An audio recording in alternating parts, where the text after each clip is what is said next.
Welcome to India TV Telugu news channel. రాష్ట్రంలో జరిగిన assembly ఎన్నికల్లో భారతీయ జనతా పార్టీ ఘన విజయం సాధించిన సందర్భంగా సిరిసిల్ల బీజేపీ పట్టణ అధ్యక్షుడు నాగుల శ్రీనివాస్ ఆధ్వర్యంలో గాంధీ చౌక్లో బాణసంచా పేల్చి స్వీట్లు పంపిణీ చేసి సంబరాలు జరుపుకున్నారు.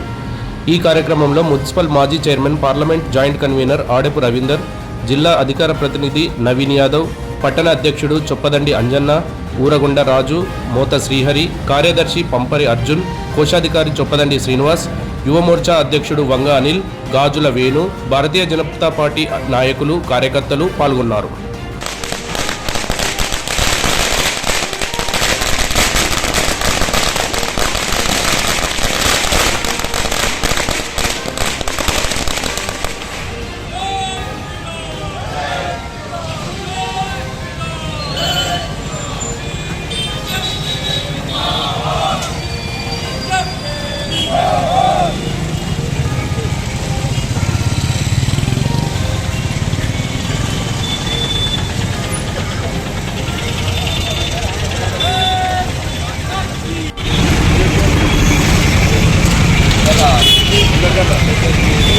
మన భారతదేశ ఢిల్లీ రాజధాని భారతీయ జనతా పార్టీ 26 ఏళ్ల తర్వాత పూర్తి స్థాయిలో 48 సీట్లతో 70 సీట్లలో 48 సీట్లను సాధించి ఘన విజయం సాధించింది. సాధారణంగా మనం చీపురుతో ఊడ్చుతాం, కానీ బీజేపీ చీపురులోనే ఊడ్చిపడేసింది. దానికి కారణం అరవింద్ కేజ్రీవాల్ ఏదైతే ముఖ్యమంత్రి ఉన్నాడో, మరి ఇక్కడ టీఆర్ఎస్ పార్టీ కవితమ్మ ప్లస్ వాళ్ళిద్దరు కలిసి అక్కడ ఆ పార్టీతో ఏదైతే లిక్కర్ స్కామ్ చేసిరో అది మొత్తం ఢిల్లీ ప్రజలందరికీ తెచ్చిపోయింది. అవినీతి పరమైనటువంటి రాజ్యం నడుస్తుందనేటువంటి విషయాన్ని స్పష్టంగా అక్కడ ఢిల్లీ ఓటర్లు అర్థం చేస్తున్నారు. కాబట్టి డబుల్ ఇంజన్ సర్కార్ కావాలనే ఉద్దేశంతో ముఖ్యంగా హిందుత్వం అనే దానికి తోడైపోయి మరి ఘనమైనటువంటి విజయం సాధించింది. రాబోయే రోజుల్లో కూడా ఇక్కడ తెలంగాణలో కూడా భారతీయ జనతా పార్టీ తమకు అధికారంలోకి రావడానికి సిద్ధంగా ఉంది. ఈ విషయంలో నాయకులు, కార్యకర్తలు, బీజేపీ అలాగే ఇక్కడ జరగబోయే అంటే 27 తారీఖు నాడు మరి పట్టభద్రులు అలాగే టీచర్స్ ఎమ్మెల్సీ ఎలక్షన్ ఏవైతుందో మరి వివేకవంతులైనటువంటి పట్టభద్రులు అలాగే టీచర్స్ వాళ్ళకు తెలుసు ఇక్కడ ఉన్నటువంటి కాంగ్రెస్ అధికారంలో ఉన్నటువంటి పార్టీ ఢిల్లీలో జీరో అయిపోయింది. మరి అది కూడా గమనించి ఇక్కడ కూడా ప్రశ్నించే గొంతుకలు ఎవరైతే ఇద్దరు అక్కడ అంజిరెడ్డి అలాగే మల్క కొమరాయను తప్పకుండా మరి విద్యావేత్తలు ఓటు వేసి మరి వాళ్ళని గెలిపించాల్సిందిగా ఈ సందర్భం కోరుతా ఉన్నాం. ఈ ఘన విజయాన్ని మొత్తం మా సిరిసిల్ల పట్టణంలో ఉన్నటువంటి బీజేపీ కార్యకర్తలు, నాయకులు, ప్రజలందరికీ కూడా అంకితం చేస్తూ బోలో భారత్ మాతాకి జై.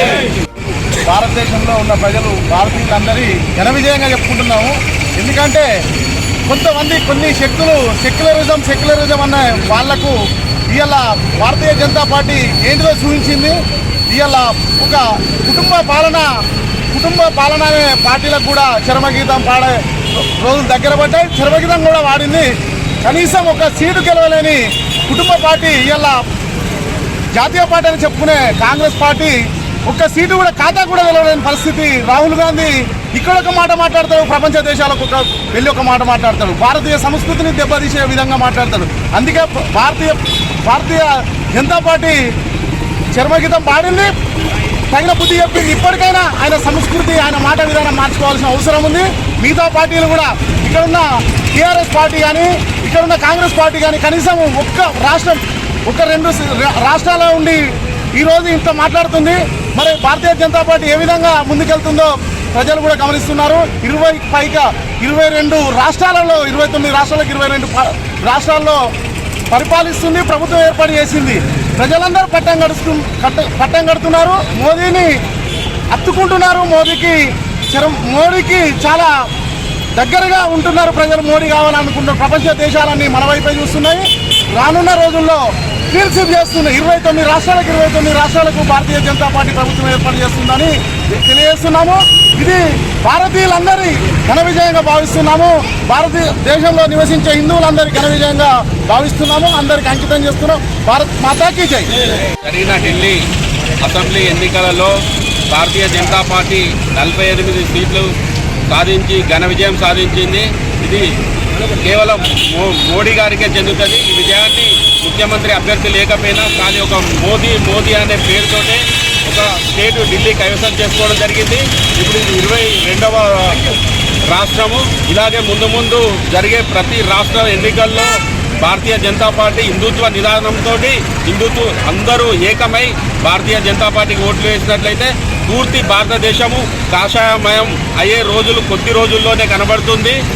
ఇప్పుడు జరిగే ఏ ఎన్నికైనా సరే, ఇప్పుడు మన రాష్ట్రంలో జరిగే ఎమ్మెల్సీ ఎన్నికలు జరుగుతున్నాయి. అందులో కూడా విద్యావంతులు, పట్టభద్రులు, అందరూ ఉపాధ్యాయులు ప్రతి ఒక్కరు ప్రశ్నించే గొంతుగా భారతీయ జనతా పార్టీకి ఓటు వేసి ఇక్కడ దేశ రాజధానిలో జరిగిన ఎన్నికల్లో కాంగ్రెస్ పార్టీకి రేవంత్ రెడ్డి ఎప్పుడూ కోరుకునే గాడిద గుడ్డునిచ్చిర్రు.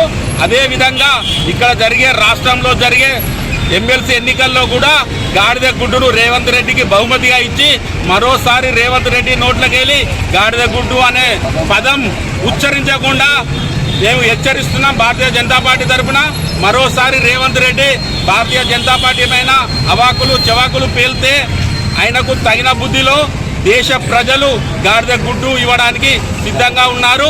ఆ గాడిద గుడ్డును తీసుకుపోయి రాహుల్ గాంధీకి బహుమతిగా రేవంత్ రెడ్డి అందించాలని మేము భారతీయ జనతా పార్టీ తరఫున డిమాండ్ చేస్తున్నాం. భారత్ మాతాకి జై. అసెంబ్లీ ఎన్నికల్లో మరి మేమే పెద్ద తోపు అని చెప్పుకున్నటువంటి కేజ్రీవాల్ గారు మరి వారు చేసినటువంటి అవినీతితో మరి ఈరోజు ప్రజలు వారి యొక్క చీపిరితో కొట్టడం ఈరోజు దేశవ్యాప్తంగా ప్రజలందరూ చూడడం జరిగింది. రానున్న రోజులలో అదే మాదిరిగా ఇక్కడ తెలంగాణలో భారతీయ జనతా పార్టీ అధికారంలోకి రాబోతా ఉంది. మరి లిక్కర్ కేసులో ఇరుక్కున్నటువంటి వ్యక్తులు ఏమైపోతారో ఒకసారి ఆలోచన చేసుకోవాల్సిన అవసరం ఉంది. ఈరోజు దేశ ప్రజలందరూ కూడా భారతీయ జనతా పార్టీకి పట్టం కట్టడానికి సిద్ధంగా ఉన్నారు. రానున్న రోజులలో ఎక్కడ ఎన్నికలు జరిగినా భారతీయ జనతా పార్టీ కైవసం చేసుకోబోతుందని సందర్భంగా తెలియజేస్తా ఉన్నా. భారత్ మాతాకి, భారత్ మాతాకి.